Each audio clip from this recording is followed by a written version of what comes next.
مفاجأة سارة لكل حيتان السجاير في مصر. الحكومة بتمسي عليكم وعامله لكم مع عرض ما يترفضش.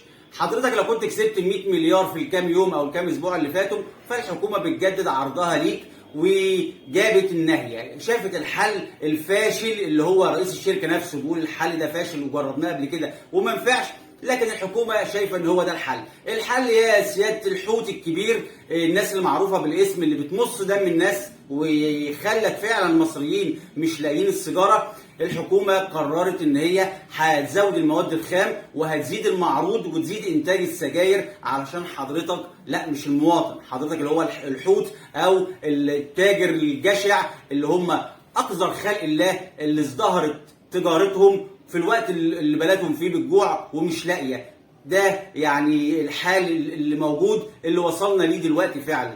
الحكومة قررت القرار ده. يا فندم القرار ده غلط، انتوا بتتكلموا ازاي؟ يعني انت عندك حيتان بتاخد الانتاج بتاع شركة السجاير قبل ما ينزل وبقى دور هاتهم وانتوا عارفينهم ومش عارفين تجيبوهم. احنا ممكن نيجي على واحد غلبان فاتح كشك سجاير معاه كام علبة، ده ممكن نعمل عليه شغل حلو قوي ونقول احنا اهو، لكن في حيتان انتوا عارفينهم. يعني عيب لما تبقى بلد بحجم مصر، عيب لما يبقى عندي وزير تموين وتجاره داخليه ووزاره طويله عريضه، عيب لما يبقى عندي جهاز حمايه المستهلك اللي انا شخصيا واكيد انتم مش عارفين الجهاز ده شغال ايه ولا بيحميني من ايه، الا لو كان بيحميني من شر نفسي انا اكيد وحش، هو بيحميني من نفسي اكيد. ولما يبقى عندك محافظ اللي هو رئيس جمهوريه المحافظه، وما يبقى عندك مدير امن وحاكم دار امن وعندك مباحث وعندك تحريات وعندك مخبرين وعندك مرشدين، وكل ده وانت مش عارف مين هم تجار السجاير اللي معطشين السوق واللي كسبوا 100 مليار في كام اسبوع، يبقى دي مشكلتك انت.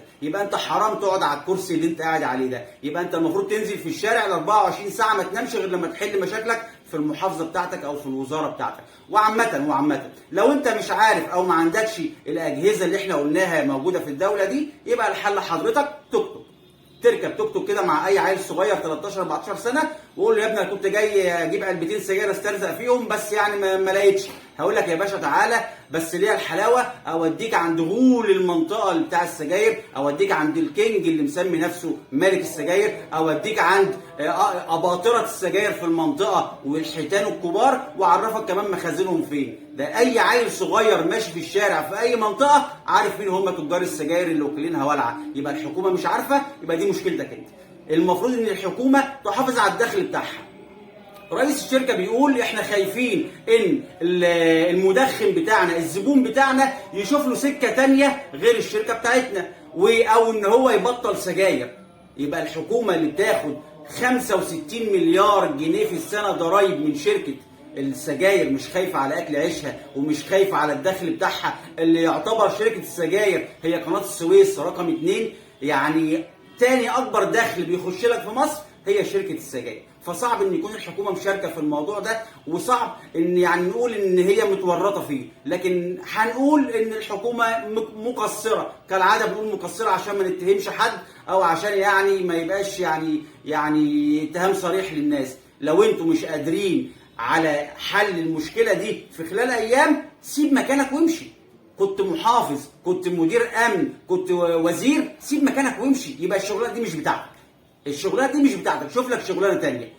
يا جماعه احنا بلد كبيره، عيب ان احنا ما نبقاش عارفين نسيطر على مشكله داخليه عندنا. صحيح احنا عندنا مشاكل كتير في مصر، لكن المشكله دي بالذات بتخص الناس الغلابه. واما تبقى انت واقف بتتفرج على تجار بيكسبوا مليارات وبيمصوا دم الناس، يبقى انت ليك مزاج لكده. مش عايز اقول انت مشارك في ده، لان زي ما قلنا ما ينفعش نقول ده، لان انت ده دخلك، ده اكل عيشك، يبقى انت هتعمل فيه ايه؟